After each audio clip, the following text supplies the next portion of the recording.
Ok.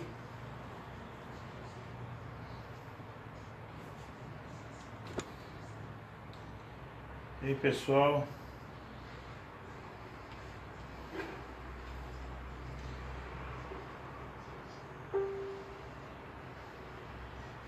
Como vão? Tudo bem?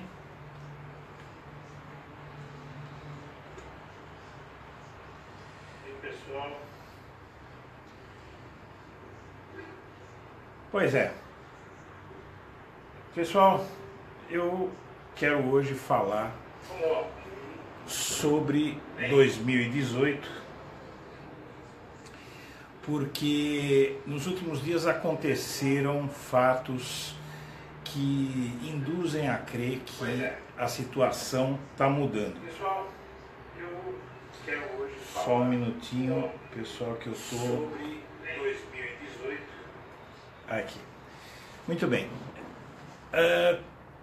Todos devem, a maioria do pessoal acho que já deve ter visto uma pesquisa chamada de um tal Instituto Big Data sobre o perfil ideológico dos brasileiros. Eu publiquei um post sobre isso e eu estou fazendo essa live porque eu acho que não deveria passar em branco os dados que essa pesquisa trouxe. Porque são dados que podem nos orientar a ser mais eficientes daqui até 2018 para tentar devolver, pessoal, a democracia ao Brasil. O que eu tenho visto é que as pessoas ainda estão naquela de sem saber se vai ter eleição, se não vai ter eleição, quem vai ser o candidato, se o Lula vai ser candidato, se o Lula não vai ser candidato. Essa pesquisa, ela mostra que a possibilidade da esquerda, e não é especificamente do Lula, mas claro, sempre vai ser o Lula o principal objetivo, mas ela mostra que a esquerda, independentemente de pessoas, ela tem chances muito boas o ano que vem, se souber explorar a conjuntura que está se formando. Provavelmente muita gente não leu o post que eu fiz, e esse post, esse conteúdo desse post precisa ser refletido, porque essa pesquisa ela vem em um momento em que a gente tem que começar a pensar. Nós estamos às vésperas de 2018, nós estamos em novembro, final de novembro, mais algumas semanas aí nós estamos entrando no ano eleitoral, e essa vai ser a eleição mais importante da nossa história, pelo menos da história recente do país, se não talvez de toda a história brasileira, porque nunca antes na história desse país tanto esteve em jogo em um processo eleitoral. O processo eleitoral de 2018, ele com certeza vai definir o que vai ser do fim das nossas vidas, de pessoas como eu, né, como pessoas que já são mais maduras, tal. Eu estou chegando aos 60, pessoas que já viveram provavelmente a maior parte das suas vidas. Estamos correndo o risco de terminar os nossos dias em um país conflagrado, muito mais injusto do que era, porque essas medidas que estão sendo tomadas pelo governo Temer e pela aliança conjuntural que se formou no Brasil, elas têm como efeito mais nefasto um previsível aumento da desigualdade nos próximos anos. Mas não vai ser um aumento qualquer, vai ser um aumento consideravelmente alto.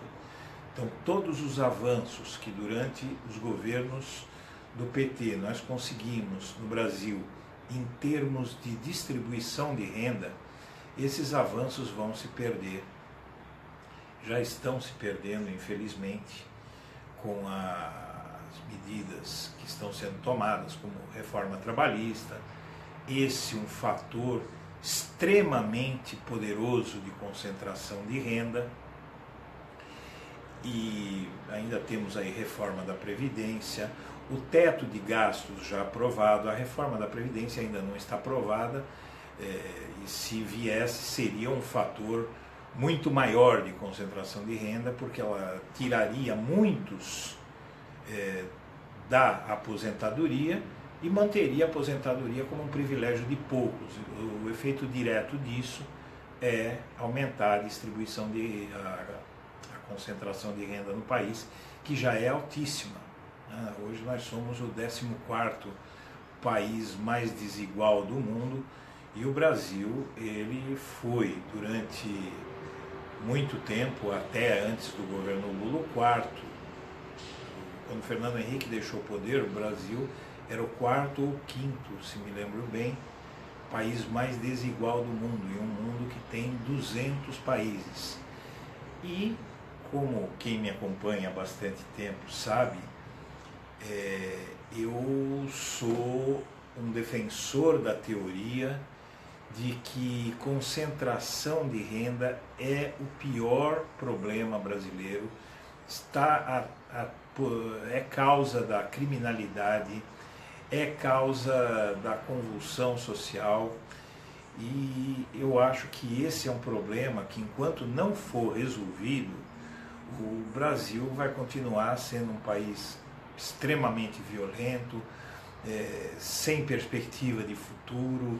A economia não pode deslanchar com um peso morto sem nenhum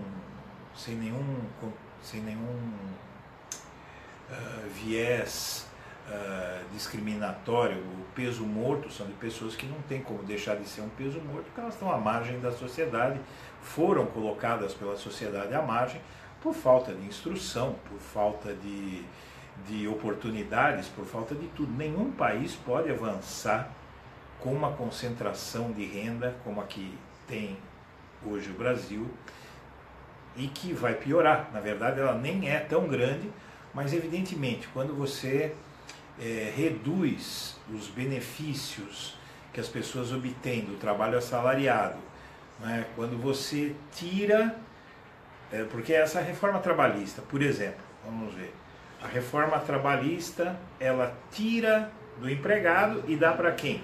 Para o patrão. Então, é um processo de transferência de renda. Durante os governos Lula e Dilma, o que houve? Houve uma distribuição de renda, onde os mais ricos tiveram que ceder um pedacinho minúsculo, mas tiveram que ceder um pedaço da renda deles para os mais pobres. Agora nós estamos fazendo o caminho inverso no Brasil, né? Nós estamos fazendo o caminho inverso, e a concentração de renda, a tendência é que ela se agrave com essas medidas que já foram adotadas. Não vamos nem falar da reforma da Previdência, que parece que subiu no telhado. Parece. Não se sabe se ela subiu realmente no telhado, porque o Temer e a panelinha dele no Congresso, eles têm a capacidade de fazer o que eles quiserem. A gente já viu, eles perdoam gente como o próprio Temer, como o Aécio, impedem que essas pessoas sejam julgadas pela justiça, acabam com direitos históricos do povo brasileiro. Então eles estão vendendo o que eles querem, então vão vender o pré-sal a troco de banana, como fizeram, como esse grupo político, PMDB e PSDB, fizeram antes do Lula chegar ao poder, porque nós nunca podemos nos esquecer que PSDB e PMDB eles têm uma longa história, uma história que remonta ao governo Fernando Henrique, onde a aliança era uma aliança ultraconservadora que governou o país, que foi PSDB, DEM, né, e PMDB. Eles estão juntos de novo. Houve um intervalo que o PMDB ficou ali relutante, causou um grande problema aos governos petistas por conta dos escândalos e tal, E agora eles se encontram de novo, né? PMDB e PSDB, e essa mesma aliança ela vai causar o que acontecia na época em que eles governavam, na época dos governos Fernando Henrique Cardoso, e antes também, o PMDB sempre esteve no poder, e a concentração de renda no Brasil era um problema explosivo, era um problema que estava beirando a insustentabilidade. Então, quando o Brasil elege o Lula em 2002, o que acontece ali? Você distensiona uma situação no país que estava chegando a um nível terrível, um nível muito preocupante na época do Fernando Henrique, porque estávamos à beira de uma convulsão social. Eu sempre digo que a elite, essa elite branca, ela deveria beijar o chão que o Lula pisa, porque o Lula ele funcionou como algodão entre cristais. A situação, quando o Fernando Henrique deixou o poder, entregou o poder para o Lula, a situação no Brasil era de pré-convulsão social, porque não estava dando mais para aguentar a desigualdade, porque a desigualdade ela tem um poder de criar um tensionamento social que é muito grande, porque a desigualdade, o que ela faz? A desigualdade ela revolta o alvo da desigualdade, né? Então aquele indivíduo, vocês imaginam, eu sempre gosto, eu tenho uma teoria que era, se não me engano, era daquele Ricardo Paes de Barros, que era do IPEA, a teoria do trânsito, dos carros no trânsito. Não sei se vocês já ouviram falar dessa teoria. Você está no trânsito, aquele baita congestionamento, tá? E de repente a fila do lado começa a andar e a sua fila fica. Quem dirige já experimentou essa sensação, é uma sensação muito ruim, porque é uma sensação de impotência e de inferiorização. Então você se sente preterido, você se sente prejudicado, porque a fila do lado está andando e a sua fila não anda. É isso que acontece com a questão da desigualdade. Então vocês imaginam a cabeça daquele garoto de uma favela, pobre, negro, a escola não o ensina, o lar muitas vezes é um lar desfeito, desregrado. Eu conheço exemplos, eu já vi em comunidades lares assim. Aquele garoto, o pai ausente, a mãe ausente, às vezes os pais são pessoas que não têm preparo nenhum, passam por problemas até emocionais, mentais. Aquele jovem, o potencial dele para cair na criminalidade é extraordinário. Então, quanto mais você aumenta a caristia, porque se essa caristia nos faz comer fora menos, sair menos para comer fora, por exemplo, para ir no teatro e tal, vocês imaginam o que faz com aquele cara que já estava no limite, aquele cara que mal tinha o que comer, que estava se virando, era um remediado, que para comer tinha que vender o almoço para comprar a janta, que essas pessoas que estão nessa situação, na situação atual,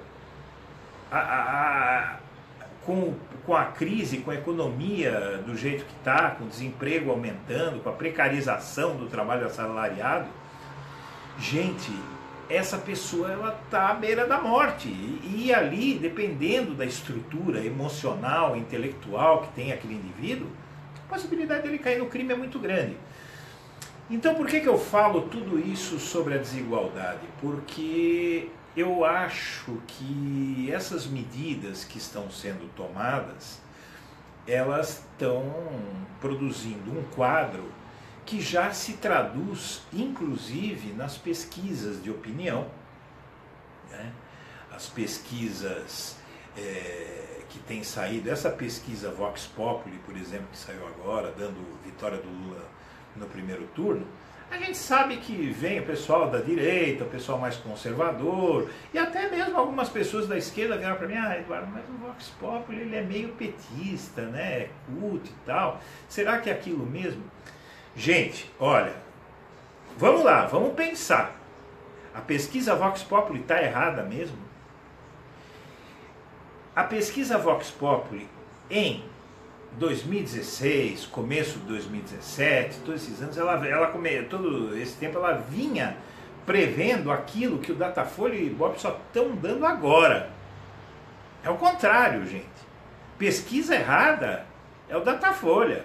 Pesquisa errada é o Ibope. Eles seguram na margem de erro e às vezes até além da margem de erro, como eles tentaram segurar a Dilma em 2010, que diziam que o Serra estava 12 pontos à frente da Dilma, quando eles estavam empatados, e eu faço uma representação à Procuradoria-Geral Eleitoral, e essa representação abre uma investigação na Polícia Federal, e uma semana depois o Datafolha e o Ibope, eles convergem aos números do Vox Populi, que dizia que a Dilma e o Serra estavam empatados. Então, o que eu quero dizer para vocês é o seguinte, quando falarem para você que essa pesquisa Vox Populi, não, ela é petista, não é. São as outras pesquisas que são antipetistas. Eu entrevistei uma vez o Marcos Coimbra, que é o presidente lá do Vox Populi, conversei com ele uma vez, e é um sujeito muito sério, muito realista, ele preza muito o nome do instituto dele, e eu garanto para vocês que ele não está vendendo número nem para a CUT e nem por ninguém. Ele não precisa jogar a vida dele fora por causa de e a credibilidade dele fora por causa de, sei lá, 200 mil reais que custa uma pesquisa dessa, tá? Porque é um instituto que tem uma história. E eu digo que o Vox Populi antecipou essa disparada que o Datafolha e o Ibope e o MDA, o Instituto MDA, que faz a pesquisa CNT, e outros institutos aí, também, que tem refletido a alta na aprovação do Lula, eles estão correndo atrás do que o Vox Populi disse lá atrás, gente. Pouca gente se deu conta disso, tá? Então, o que eu acho que precisa ficar bem claro é que essa pesquisa, ela reflete o quê? Uma modificação que está ocorrendo na mente do brasileiro diante da constatação de que ele foi enganado. Eu acho que o brasileiro está caindo na real. Isso é um pouco difícil para aquele cara que bateu panela e vestiu camisa amarela. Principalmente aquele cara que bateu panela, vestiu camisa amarela e não é coxinha, não tem varanda gourmet em casa.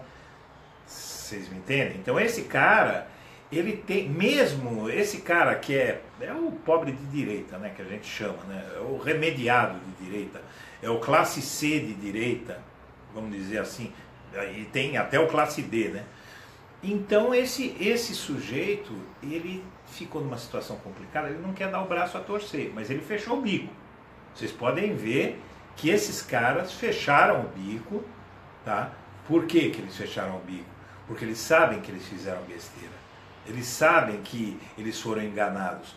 Só que a vaidade das pessoas é muito grande. Ninguém gosta de admitir que errou em questões como política, religião, futebol. Ninguém admite que errou, não adianta. Eu não vou dizer que na direita o problema não seja mais grave, porque eu acho que quando está em jogo o seu país, você precisa realmente ter uma certa humildade, porque não adianta você falar, olha, eu estou certo, mas a vida de todo mundo vai piorar se você estiver errado.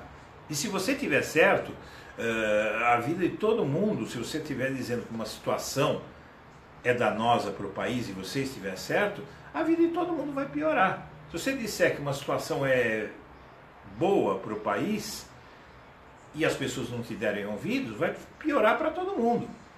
Então, eu acho que o orgulho, em termos de política, é um pouco de burrice, né? Eu acho que, um pouco não, eu acho que é muita burrice.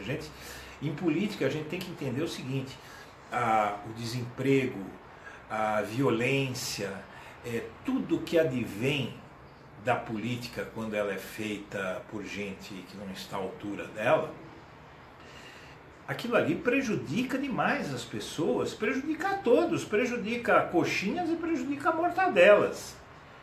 Então, como eu sempre digo, eu acho que o sofrimento ensina. E a melhor coisa do voto, da democracia, é que o sujeito ele fica a sós com a consciência dele ali na urna, né? Então ele fica, ele e a consciência dele naquela urna, e ele vai pensar, e muitas vezes ele pode votar diferentemente do seu discurso. Quem não percebeu que era falso o discurso de que bastava tirar Dilma do cargo para tudo se consertar, é idiota. Eu acho que a maioria percebeu que aquilo ali era mentira.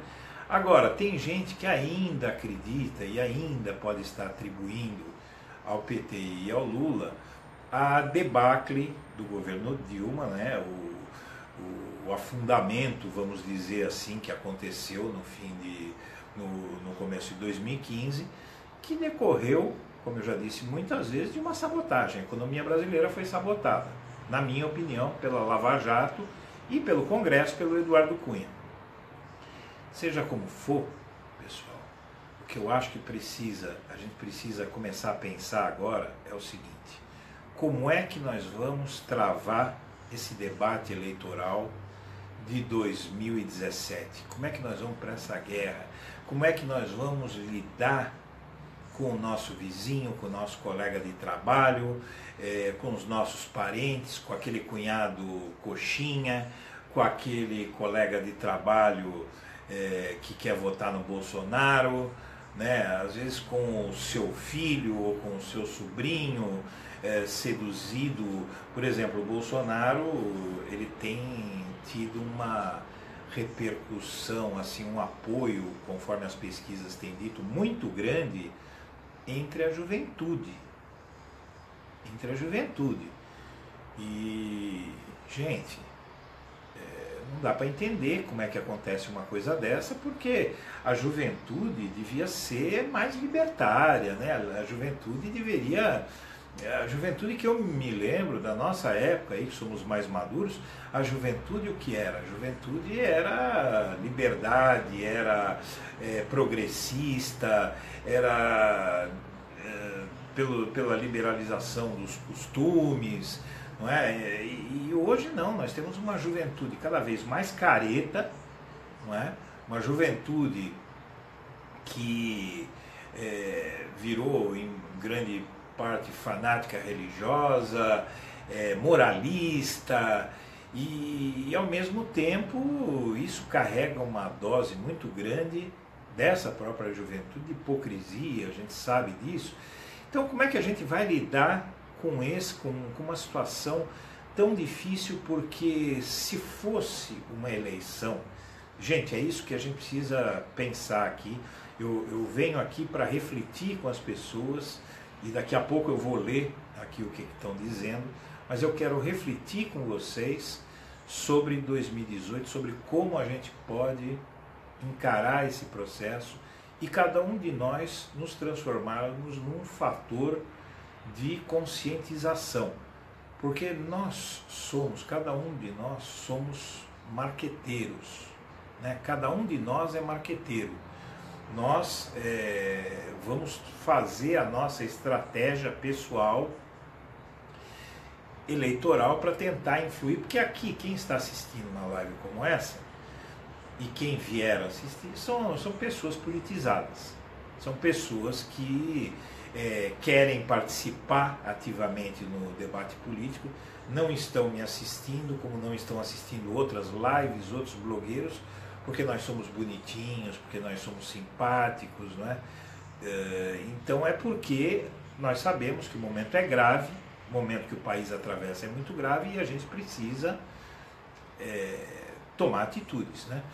Então eu acho que o que a gente precisa tentar por exemplo, sobre o resultado da pesquisa, da recente pesquisa que eu vou falar sobre ela aqui, do Instituto Big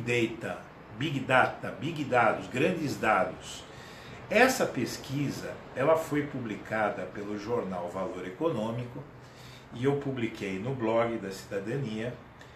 E esse estudo ele sugere, na minha visão, e eu acho que você vai concordar comigo, o título, eu vou tentar mostrar aqui para você, que está me assistindo, na tela do computador, aqui, vamos ver se você vê, a matéria do valor, isso é para quem não viu a pesquisa. A pesquisa do Instituto Ideia Big Data sobre temas comportamentais e econômicos sugere, conforme os formuladores do levantamento, que as posições dos brasileiros são bem menos conservadoras do que tem aparecido nas análises políticas, nos discursos de parlamentares e em manifestações em redes sociais. Eu não sei se você já ouviu, você que me escuta, você que me vê, eu não sei se você já ouviu a teoria de que o brasileiro ele é conservador nos costumes, ele é conservador nos costumes e é progressista na economia, não é? Então o brasileiro ele quer presença do Estado. Essa pesquisa que eu vou falar sobre ela para você agora, ela mostra alguns dados que vale a pena a gente refletir sobre eles. Vamos lá, essa pesquisa, inclusive, só uma particularidade, esse Instituto Big Data, ele reúne, entre outras pessoas, nessa iniciativa, um ex-assessor da Dilma e o Luciano Huck. Olha só, hein? No mesmo grupo que está formulando tudo isso aí, é um negócio meio estranho. Mas seja o que for, eles colheram resultados dessa pesquisa que a gente precisa analisar. Estão aqui os dados da pesquisa, para quem não leu o meu post, ou não leu alguns dos posts que falam sobre essa pesquisa, mas eu sei que muita gente deve ter lido, 247, Tijolaço publicou, vários blogs publicaram. A pesquisa quantitativa apurou opiniões dos brasileiros em temas selecionados. E diz assim: você concorda ou discorda das seguintes frases? É fundamental ter um presidente que saiba escutar os mais pobres. 84% apoiam essa premissa. Pobre paga mais imposto no Brasil do que o rico. 77% aprovam essa premissa. Reduzir impostos é importante, mas não é urgente. Por quê? Porque pobre não paga tanto imposto. Quer dizer, paga sem sentir, né? Mas não tem aquela mordida do leão, o cara tem uma mordida mais baixa. Quanto mais pobre, menos imposto paga. Então, como a maioria é pobre e está empobrecendo, então o imposto não é uma preocupação, porque aquele imposto embutido, às vezes o cara nem sabe que paga, ou se sabe, ele sabe que é inevitável. Mas a demanda da redução de impostos é de quem? Em qualquer lugar, é do rico. Não existe salvador da pátria em política. 73% concordam com isso, e isso é muito bom que seja assim, porque sempre vai aparecer nesse ano aí pretensos salvadores da pátria, como o próprio Bolsonaro. O Bolsonaro nada mais é do que uma solução mágica. Os apoiadores do Bolsonaro, eles não se perguntam qual é o projeto dele. Os caras não querem saber. Veja só o risco que nós temos nas eleições do ano que vem. O eleitor do Bolsonaro, ele não quer saber dos planos econômicos, ele não sabe se o Bolsonaro é neoliberal ou se ele é estatista, se ele é privatista ou se ele é estatista, não sabe a opinião do Bolsonaro. Inclusive ele votou, como ele é de um grupo aí, militares, tal, esses caras são meio nacionalistas, então ele é de um grupo que apoiou, ele votou muitas vezes a favor de medidas do PT, da Dilma, tal, que são consideradas nacionalistas.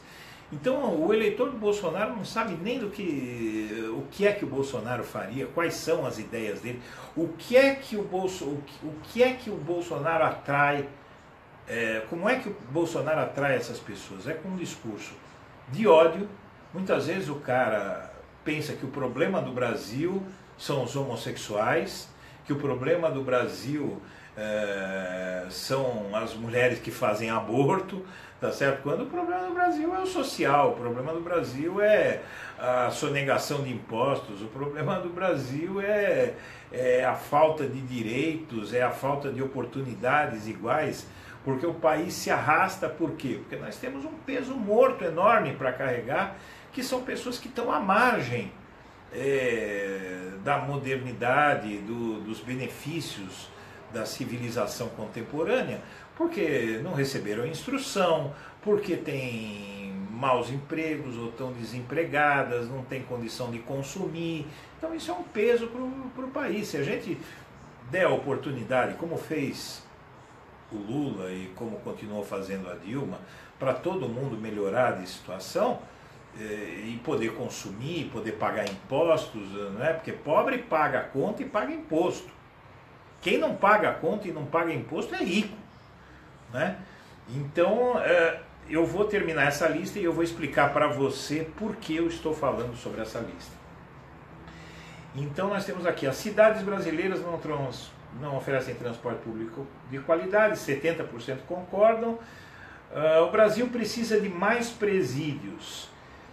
Está equiparado com os que acham que não precisa de mais presídios. Eu acho que até que o Brasil precisa de mais presídios porque eles estão superlotados. Mas presídio não é solução para nada.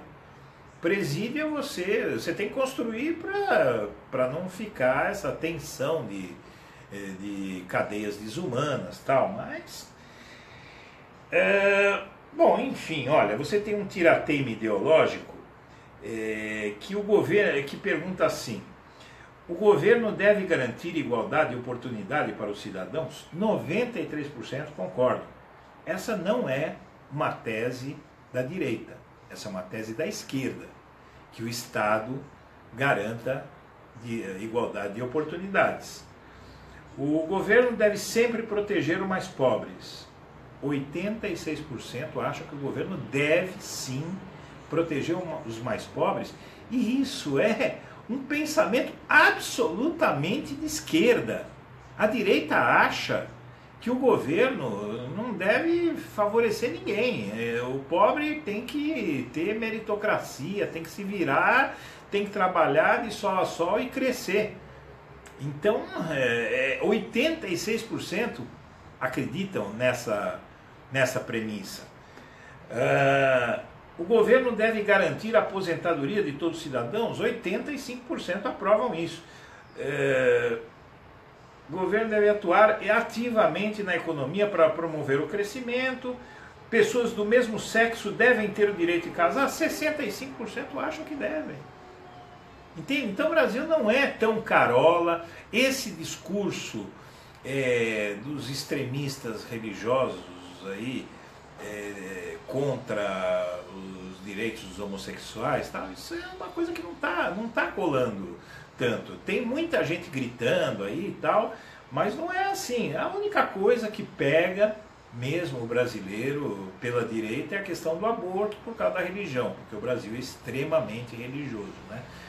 Mas essa notícia sobre os direitos dos homossexuais terem a vida deles é muito boa. Significa que o Brasil não é tão tacanho quanto a gente pensa. É importante que existam partidos políticos? A maioria acha que é importante.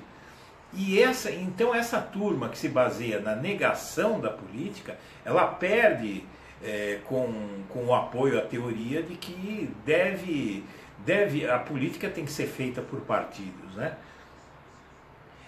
E as cotas nas universidades, elas são apoiadas pela maioria da população, pessoal.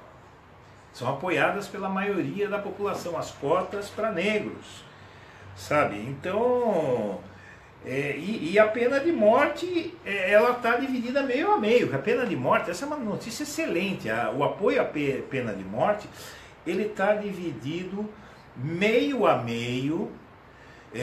47 e pouco acham que tem que ter pena de morte, e 47 e pouco acham que não deve ter pena de morte. Então isso é uma boa notícia, porque o apoio à pena de morte era muito grande no Brasil. Era muito grande, e isso mudou. E a questão de o Estado defender, aí também tem a opinião que os entrevistados deram de que o Estado deve, sim, proteger os direitos humanos de todos, inclusive dos criminosos. É majoritária, eu não sei se eu passei por cima, eu não li, mas eu posso garantir que isso está na pesquisa, que é majoritário o apoio à tese de que os direitos humanos são para todos, não são nem só para bandidos, nem só para pessoas direitas. Os direitos humanos são para seres humanos, os direitos humanos são para seres humanos. Por que é que eu li essa pesquisa para o meu amigo, para minha amiga que está me assistindo? Porque essa pesquisa ela orienta a nossa conduta e o nosso discurso em 2018. Ela orienta. Então, nós por aí, por esses temas, nós podemos planejar de que forma nós podemos construir o nosso discurso para atacar as pessoas. Atacar, evidentemente, é um simbolismo, né? Para você tentar argumentar com as pessoas, né? Em prol de um projeto político progressista e humanista. Como eu sempre digo, ser de direita na Suécia, ou na Bélgica, ou na Dinamarca, tudo bem, eu posso discordar das teses de direita, mas eu acho que são sociedades pacificadas, são sociedades com justiça social. Então, se o sujeito é de direita numa sociedade como essa, vá lá, né? Dá para entender, porque não tem os dramas sociais que tem no Brasil. Agora, ser de direita no Brasil é canalice, gente. Sinceramente, pessoas de direita no nosso país, eu conheço alguém, eu sei que o cara é muito reacionário, é muito de direita, eu sinceramente, o que eu vou falar talvez pareça muito radical, mas eu prefiro me afastar de pessoas muito conservadoras, tal. Eu prefiro me afastar porque são pessoas que não têm noção do que se passa no país e que não têm, assim, um pouco de compaixão, né? Um pouco de empatia com o sofrimento desse povo. Porque ser de direita é desprezar o sofrimento, a desigualdade social. O sujeito que disser para mim que não sabe da desigualdade social que tem no Brasil, poxa, vamos lá. Olha, eu moro aqui da minha janela, eu vejo o Colégio Bandeirantes, do outro lado da Avenida 23 de Maio, aqui em São Paulo. O Colégio Bandeirantes, para vocês terem uma ideia, é um colégio que a mensalidade custa em torno de uns 5 mil reais por mês. E é uma máquina de treinar aluno para vestibular. Eles têm prova todo dia. Tá? Custa uma fortuna a mensalidade. E quem pode desfrutar de um ensino como aquele, ele é treinado, eles separam as classes por nível dos alunos. É tudo feito com cuidado, com gastos, com recursos, para treinar o jovem para chegar lá no vestibular e passar. Tanto que o nível de aprovação dessa escola e de outras escolas como essa, no vestibular aqui em São Paulo, é enorme o nível de aprovação. Eles usam até isso na propaganda deles, porque são fábricas de vencedores de vestibular. Como é que aquele garoto que estuda numa escola, por mais inteligente que ele seja, que estuda numa escola pública lá da periferia, que o professor falta, o professor chega de saco cheio na aula, ganha mal, preocupado com os problemas dele, o próprio professor não tem nem curso superior, não tem nem preparo para ensinar ninguém. Sabe, muitas vezes acontece isso, né? Então, como é que você vai colocar o aluno do Bandeirantes e o aluno daquela escola pública lá do Capão Redondo, você vai colocar no mesmo certame? Então é aí que eu acho que a gente tem que pensar que a maioria dos brasileiros estão todos no mesmo barco. E é para isso que a gente tem que apelar. E não deixar que a direita, que os espertalhões, eles enganem o povo com aquele discurso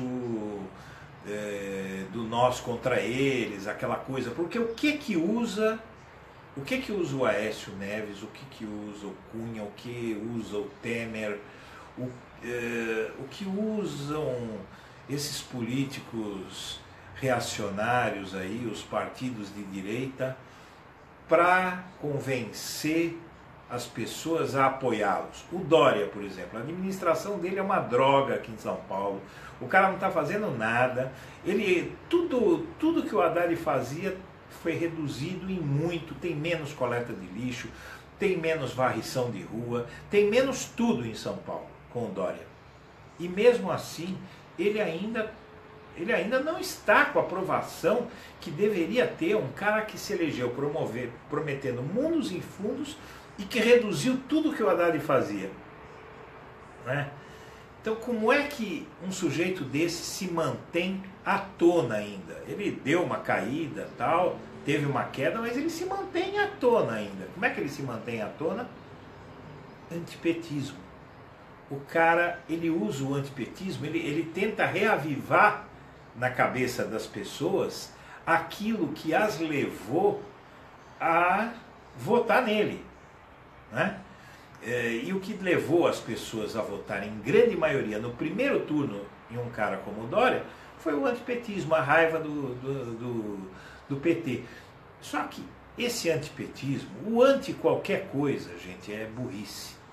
Né? Quando a gente vota não pensando no nosso interesse como cidadãos, mas pensando em desforrar com alguém que pensa diferente, eu vou votar assim ou assado só para me contrapor aquele meu cunhado chato, aquele vizinho, aquele colega de trabalho, porque tem gente que pensa assim. Infelizmente, parece absurdo, mas tem gente que pensa assim, que age dessa forma. E são pessoas irresponsáveis que não entendem que um governo ele tem poder para ferrar com a vida de todo mundo.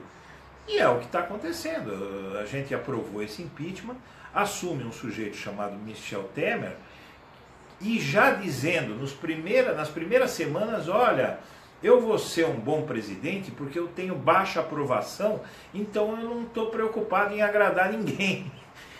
Vocês entendem? Então, o que é? Governar é tomar medidas que desagradem a maioria, é isso? Mas na hora do voto o cara vai lá e agrada.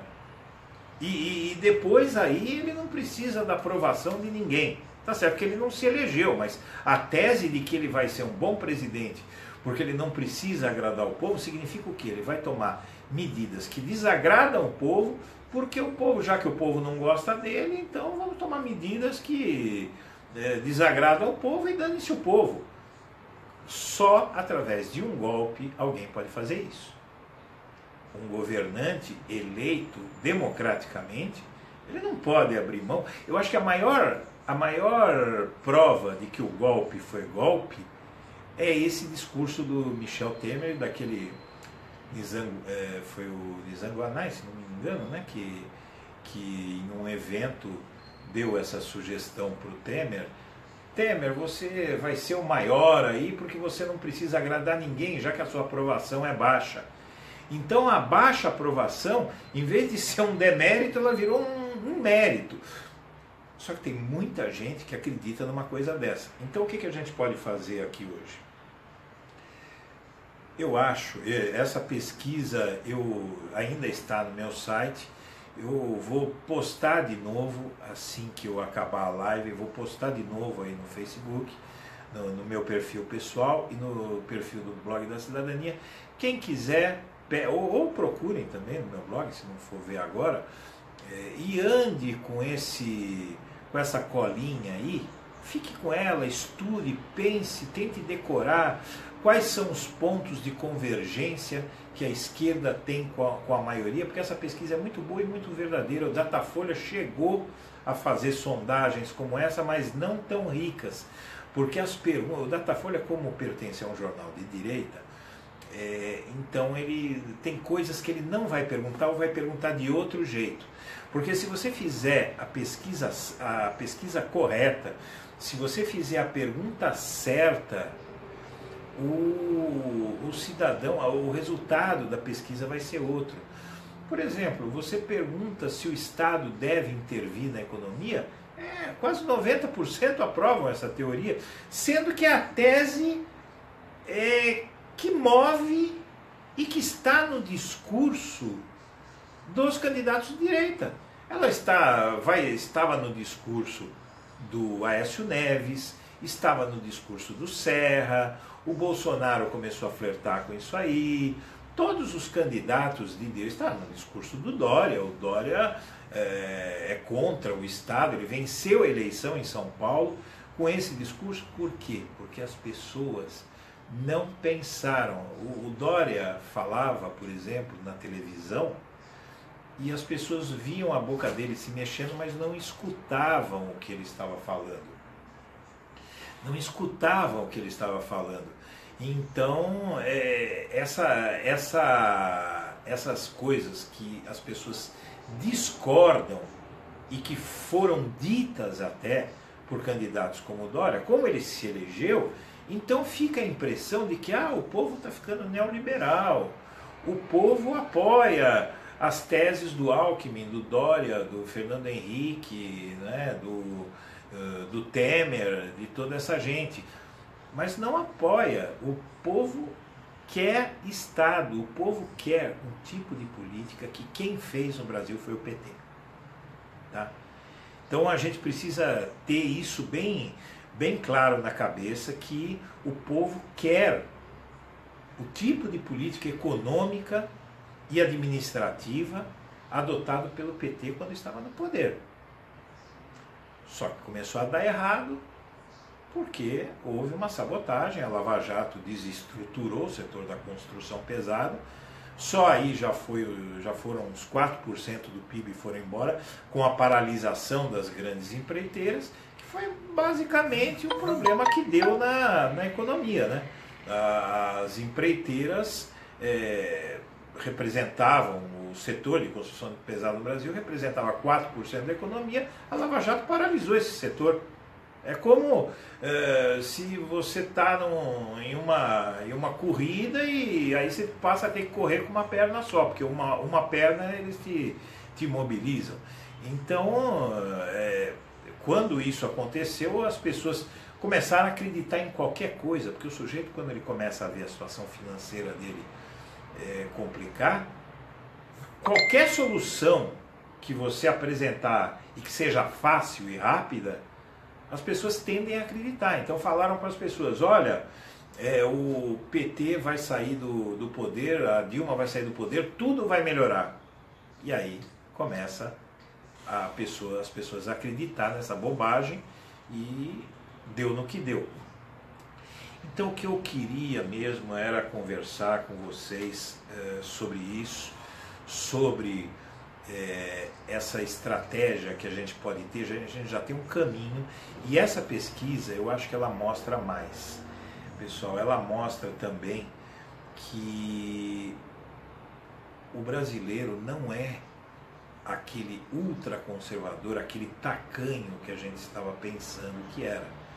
Por exemplo, a reforma trabalhista, tem pesquisa recente dizendo que mais de 70% reprova a reforma trabalhista, 10% aprova e tem aí uns outros, mais 10% não sabe, e mais tantos por cento acha que não foi boa nem ruim, mas mais de 70% rejeitam, e assim mesmo foi aprovada. Mas essas pessoas, elas rejeitam, e quando elas começarem a colher os frutos, porque, por exemplo, eles vão...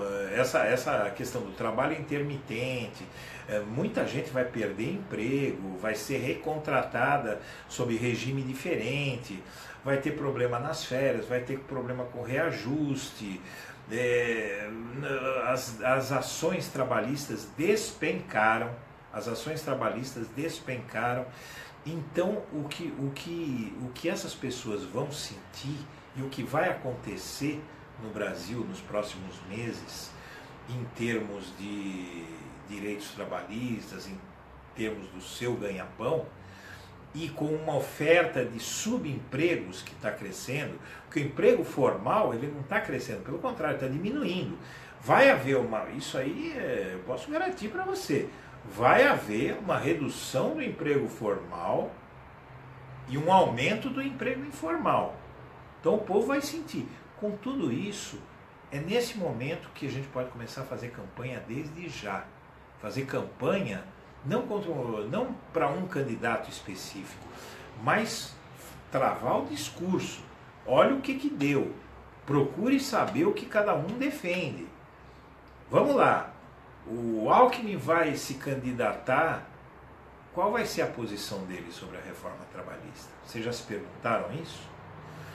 Vamos lá. O Dória, se ele se candidatar, ou o Bolsonaro, se ele se candidatar, qual vai ser a posição? Qual é a posição do PSDB sobre a reforma trabalhista? Qual é a posição do PMDB, posição oficial, sobre a reforma trabalhista? Que tanto está desagradando e vai desagradar muito, porque realmente os efeitos dessa reforma vão se intensificar cada vez mais. Então é isso, viu, pessoal? Eu acho que já deu um bom tempo aqui que a gente está conversando, né? E eu penso aqui que a gente pode já ir mais para a conclusão dessa conversa, mas eu não gostaria de terminar sem agradecer a atenção de todos vocês. Eu não estou fazendo as lives tão seguidamente porque realmente a gente ainda somos poucos trabalhando no blog, né? Atuando no blog, e atualmente eu e o Felipe, tem mais 2 ou 3 companheiros aí que ajudam como podem e tal, mas então eu também criei um canal no YouTube. Criei um canal no YouTube que está indo muito bem, né? Só que está dando muito trabalho, porque você tem que gravar todo dia, mas é uma rede legal porque ela tem muito mais visibilidade. Por exemplo, essa questão de vídeos no YouTube, são muito mais fortes os vídeos. Vocês viram que eu consegui naquele vídeo sobre o caso do William Vac, ele passou, já está chegando a 1,5 milhão de visualizações. É muita coisa e é real, porque no Facebook o que acontece? Quando eu faço uma live dessa, diz lá que tem 5.000 visualizações, 3.000 visualizações, mas na verdade quando eles contam quando você passa em cima daquele vídeo, né? Então muitas vezes o cara não assistiu o vídeo, é muito difícil de você manter a atenção do público, né? O público se dispersa. Então você começa, o cara assiste uns 5 minutos, aí eu andei fazendo uns estudos, é muito engraçado. Você pega e faz assim, você para pensar, só nessa daí você já perdeu 2 pessoas que estavam te assistindo que deixam de assistir. Então as pessoas não têm paciência, porque hoje nós vivemos numa era que tem muita oferta de informação, muita informação ao mesmo tempo, e você tem que lidar com tudo aquilo ali. Então você precisa ser muito ágil, muito objetivo. E eu, para também contornar a questão do Facebook, que foi uma reforma que o Facebook fez sobre essa questão de audiência, né? O Facebook não está notificando, tal, porque está privilegiando quem paga, tudo isso aí.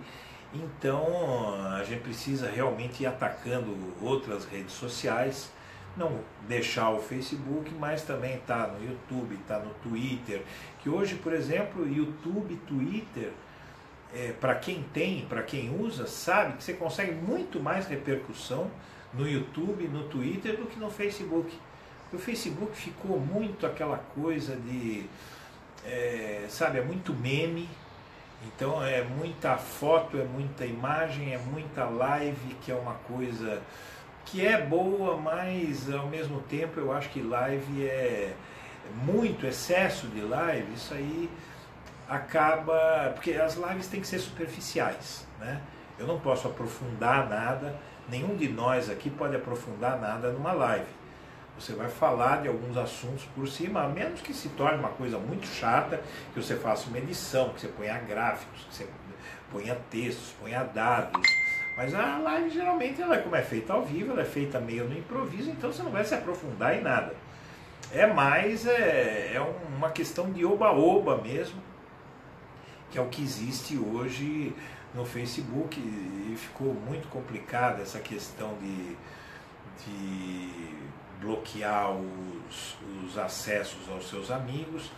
Então eu estou tendo uma dificuldade maior de fazer as lives mais seguidas, mas eu vou tentar. Não, a gente não pode abandonar nada, né? Porque o ano que vem o Facebook, por exemplo, vai ser uma rede importantíssima, mas aí a gente vai ter vários problemas, porque já estão aprovando uma lei aí que os candidatos vão poder pagar no Facebook para expor as ideias deles, né?